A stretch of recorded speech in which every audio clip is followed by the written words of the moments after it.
YouTube, Team Imperius here. This is a Reflect and Refrain deck profile. You did it, Kelly. I know, I said it right.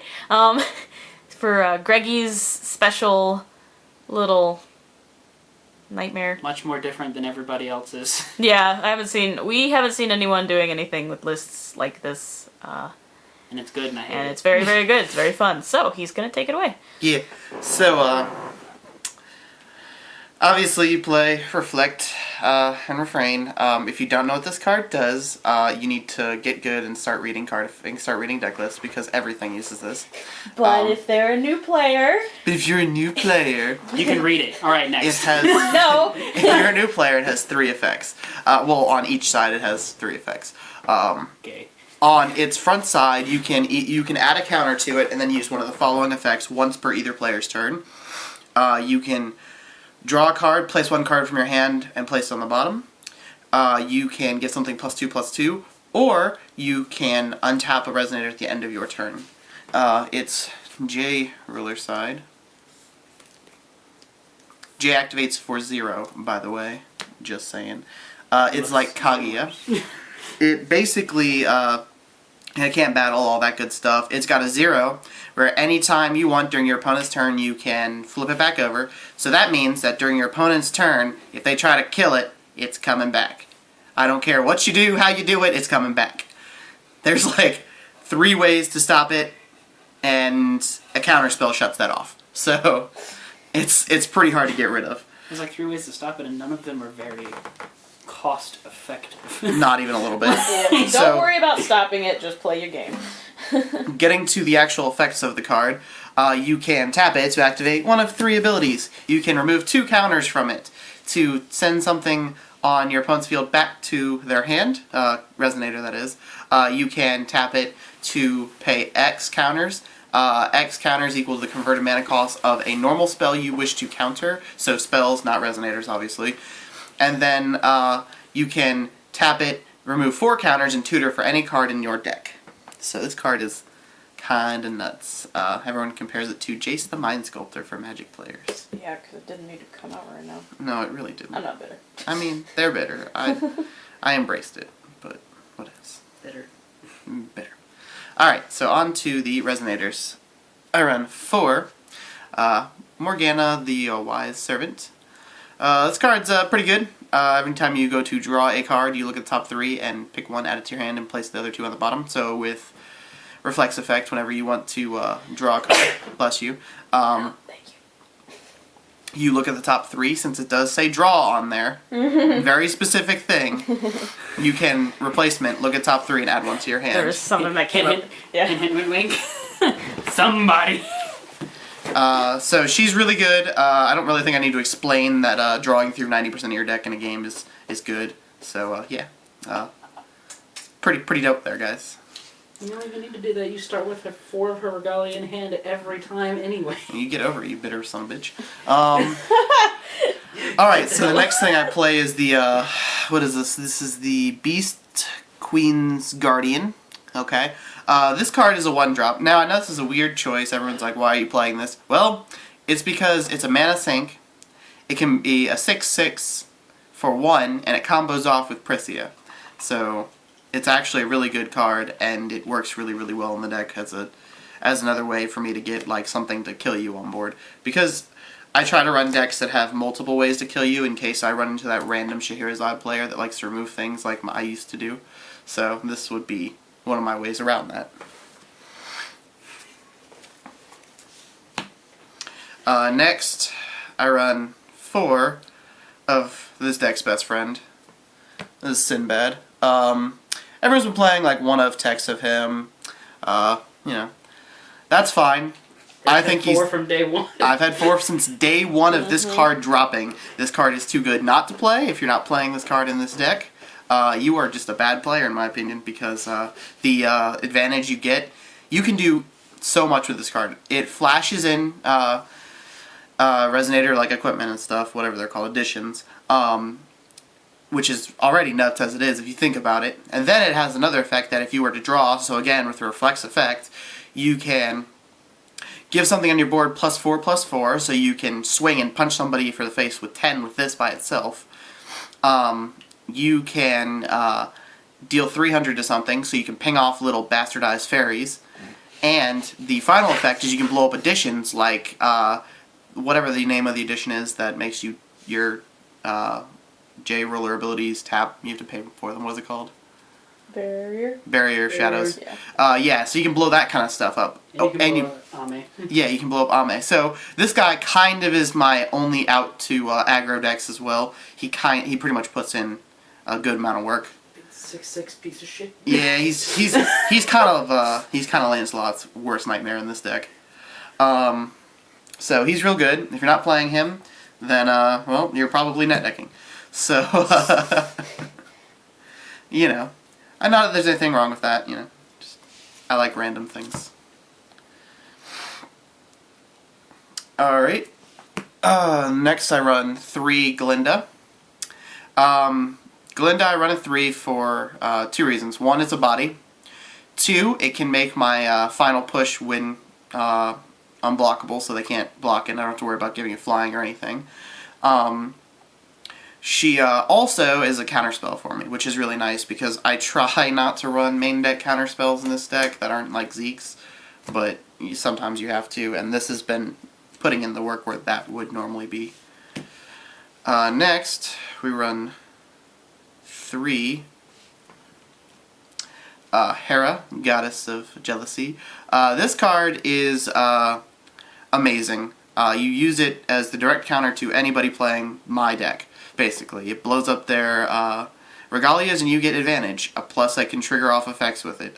Anytime I've played the mirror with this, I've automatically just gotten so far ahead because I had Regalias, they didn't, and it was just actually the dopest thing ever. Next I run 4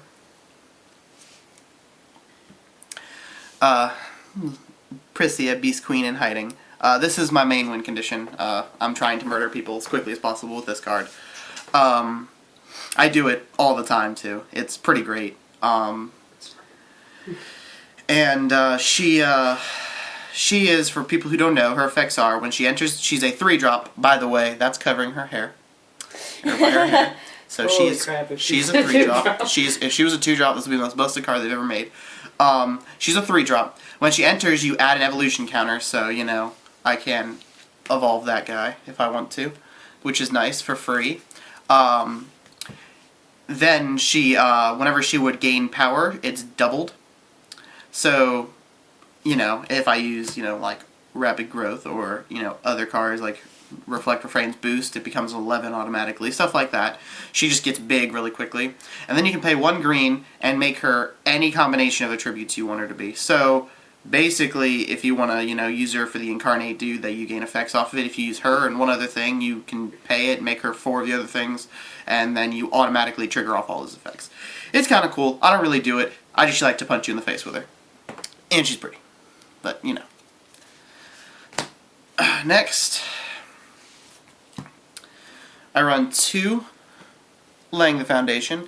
Didn't really use this card that much lately, but I like it because it is Brainstorm for Magic, and it combos really well with Morgana, because yes, you look 9 cards deep with it, and that's kind of dope if you ask me. You can kind of get to whatever you actually need. It's pretty good. For those who don't know, you draw 3 cards, put 2 from your hand on top of your deck. So use it at the end of your opponent's turn, you draw 3, put 1 back, obviously. You have to do orders and stuff, but, you know, that's essentially what's happening. It's kind of cool. I like it. Next, I run 2 Zeke's. Basically, you don't want to see Susanna's. You don't want to see Arthur's. So we run Zeke's. We get around them like this. I can pop them back with Reflex Effect, and I can do other things for them. This is the easiest way and the less amount of work that I have to do. So, this card works. If you don't know what this card does, basically it's a counter spell and can make something untargetable. You don't really ever use the other effects. If you want to know them, you can look it. I don't want to read all that. That's a lot of work. That's a lot of work. It is. It's a lot of text on that card. Next, I run 3 Rapid Growth. Basically, this card is, you combo this with Priscia, she gains +8/+8, and then you can use it from your grave with its Remnant ability, and she gains +16/+16. So she's a 23/23 by herself with one of them. It's kind of good if you ask me. You know, and 2 of these and Reflexibility, and you hit 41. So just saying, you can murder people with these cards. It's good. I run 3 because you don't want to see them all right away. They're kind of cloggy. So and you know, 3 is a good number of that. Next, I run 2 drop of Yggdrasil. The drop can give power, so +2/+2 to something, and it makes something untargetable, which is great. It basically gives it hexproof. And with Sinbad, I can flash it onto things. Oh, I'm going to stoning to death that. No, you're not. I'm going to make it hexproof. Your spell fizzles. Cool. It works really, really well in this deck, and you know, it's kind of more of a tech of mine, but I like it. For the last spell I run 2 Magic Carpet. Giving things flying is fun. You can flash it in with Sinbad, and you draw a card off of it. So anything that draws a card in this deck, I try to take advantage of, and this is one of them. It's way better than the sword, because flying is better than being able to deal something 300. So, you know. And, you know, you want to make things flying so you can somehow deal with fairies, because they're actually really annoying. Next, for the Regalias of the deck, I run 4 of the Refrain Regalia. What is it? Change the World Orb of Illusion. Yes. This card has 3 effects. You can tap it, put a counter on your J ruler. You can tap it and remove a counter from your J ruler and untap. I'm sorry, it does ruler or J ruler for both those effects, or for that effect. So I can put it on my ruler too. For this other effect, you can tap it and untap, remove a counter, and untap a J ruler with no attack or defense printed on it. And then its final ability is you can pay 1, tap it, remove 2 counters from your J or ruler, and then draw a card. So it's kind of nuts. Card puts in a lot of work, and it'll basically be your way out of being discarded out of the game. That slows you down, but this can help you recover from it.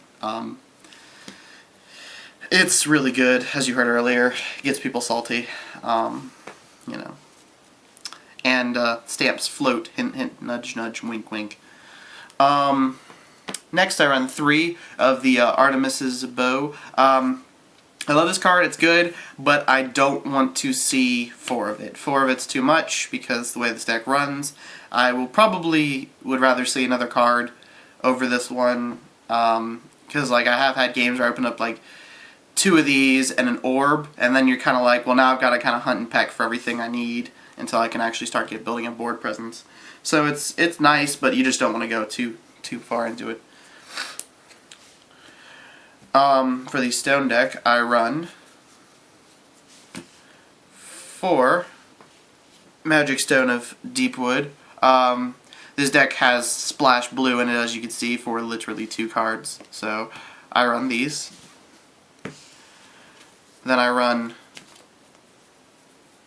4 of the regular Windstones. I just got lucky. We have 4 shiny, so I have 4 shiny.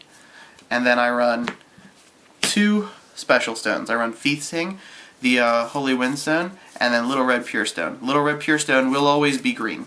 I run it because the extra pump sometimes can be what I need to win the game. You don't have to run it. You can run another regular green stone. I just run it because I can. The Feasting Holy Windstone is really necessary in this deck because it's another form of hexproof and making your stuff untargetable. And basically, I want to keep Resonators on board in any way possible. There's ways to recover, obviously, if they die, but it's just your Sinbads, you can do so many plays. And if you make them hexproof and then your opponent tries to do stuff and you can spam off effects, it's really nice. So I use these. Yeah, that's the main deck for that. For the side deck, because I actually did play this in a tournament the other day, It was a small tournament for the ARG Appreciation Christmas Tournament, but it won, so I figure I'll show you the side deck I used for that. I used 2 Final Forfeit. Final Forfeit stripped something of all its abilities. I used it on a couple of different things. I used it on Lancelot's to slow him. I used it on Humpty Dumpty, so on my friend's upkeep, so he couldn't spam off into Yamada. Use it, and it's a very tricky card, but it helps me to slow down my opponent more so than anything. I've used it on Arthur as well, basically, so I don't have to swing out and murder myself, and then I could kill my opponent. So it works. It's a good card. It's probably one of my favorite cards in this set. I'm just a little sad it doesn't have more uses this format. It's just the way the game's set up right now, though. Next I run 3 Feasting, Magus of Holy Wind. Don't main it. It's not necessary in a Reflect matchup. If you play aggro, obviously it switches in. And if I play against control, it switches in for the extra ramp on my end so that I can get to my plays quicker and stuff like that. It's pretty much a really good card. Still to this day my favorite in the game. But I don't think I'll ever play a deck without it in some way, shape, or form. Until rotation. I mean, then I'll cry a little bit inside. Next, we play the Beast Queen's Counterattack. I played 2 of them. Beast Queen's Counterattack is +4/+4 and then fight something. So, I've had 2 scenarios pop up where this card came helpful. My opponent had 1 blocker. I had Priscia on board. I pumped Priscia to a 8, 7. So I pumped it 15-15. Pumped it with Reflect. Punched out their Resonator. Swung with Priscia. Triggered off 2 Rapid Growths. Won the game. It helps you clear. It's board clearing essentially. Fighting's never bad in Magic and other games, and I feel like this card works really, really well. If it was an instant, I would probably main deck it, but since it's a chant, it's in the side deck because it just depends on what I'm playing against. Next, I have 2 cards that they're kind of in here just for fairies, just for chump blockers. 2 Hanzos. They don't really do much, they're just there to spam off extra cards and kind of block for fairies. I kind of didn't really have an idea of what to put in the spot, and we didn't have a lot of time to play test before the event, so I threw them in. They worked really well against the fairies, so I'm not worried about them. But they're probably going to come out in the near future. The card I did put in specifically for fairies because I knew they were going to be a thing was Scheherazade. Those who don't know what she does, she enters, you choose a type, a race or whatever, so fairies, you name that, they can't attack you. And she is a 1012, so she is giant booty, hard to get off the field, and you can pay 5, I believe it is, or 4? I don't remember what its actual errata cost is. I don't remember what the... Oops. Yeah. It was errata, look it up, I don't ever use the effect, but it's there for blocking fairies. Hey, I'm good. I hope so. Dope. Okay, so yeah, like I said, I don't really use it for that, it's just there for the blocking things. It also works against knights. It does, yeah. It really worked really well against knights. Yeah. You can also tech it in against decks that randomly have a theme, but your opponent doesn't notice it. Because it's happened before, or I've been playing somebody and they've been playing a deck that's mostly humans. They didn't realize it was mostly humans, so I played humans, and they couldn't swing with like anything but like 2 things in their deck. And then if you play against a random Grim deck, Fairy Tale. Oh my god, she's so good against those. Next, I run 1 Bahamut. This card, if he deals damage to a Resonator in any way, your opponent takes that damage. It's a 15-15 for 5. I run 1 of him because in the control matchup, you want bodies. So you put in this body, and by the time he comes out, usually you have that Feasting Stone or some way to protect him, and then he starts punching things in the face, and it gets really disgusting for actually no reason. He is a really good card. Don't go into him unless I'm playing control, though. He just never hits the deck otherwise. Next, I run one Etna, Snow Queen. This card, I've never really ever run more than 2 max in a deck, so I figured 1 would be fine in this, especially since I'm going through it so quickly. She enters Awakening, pay X, tap down stuff, so you pay 5 for her, you tap down 2 Resonators, and then if she hits your opponent, they have to discard a card. I like her. I like her better than Pied Piper in this deck, obviously, because I can pay her in turn 4, and it taps down more things. So say my opponent has like 5 fairies on board, and I somehow have the mana to tap for 8. I can tap for 8 and tap down all their fairies. Or I can tap down, you know, like 2 Lancelots, some other stuff, and they just can't recover, which is really good. And she's a 7/7, so for 3, it's not a bad trade-off. So I run 1 of her. Next, I run 1 Rapid Growth. If I am playing against an aggro matchup, this goes right in. I want to be able to deal as much damage as quickly as possible, vice versa, because this deck, while it seems mid-rangey, I can also be aggro with it. I don't know how that works. It doesn't make sense in any way, shape, or form, but other people can vouch for me. It happens. I can kill you quickly. And then the final card is another Hera. If I play against a Reflect player, I automatically slide in another one. It's simple as that. She's a body, she's a 5/5, she deals damage, and she gives me a plus. Negs them. Can't complain. Good card. So, that's my deck. Like I said, it won a little tournament here. It was fun. Played Taylor in top round. That was pretty fun matchup. Exciting. Huh? Exciting. Yeah, it was pretty exciting. It was pretty great. But otherwise, it played against Yamato combo. I played it against some weird Arthur spam Reflect deck.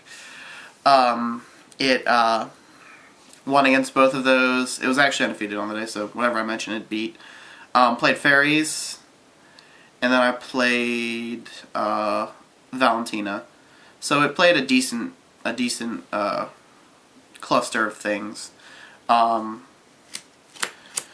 It's probably what we'll be playing in Richmond, but you know, we'll see what happens. If anyone has any questions, suggestions, I'm obviously going to be making changes before upcoming tournaments, so you guys will probably see updated lists at some point. If you have any comments or anything, leave them down below in the comment section, and don't forget to like, subscribe, all that blah blah blah stuff. And yeah, we'll see you later. Bye bye. Bye.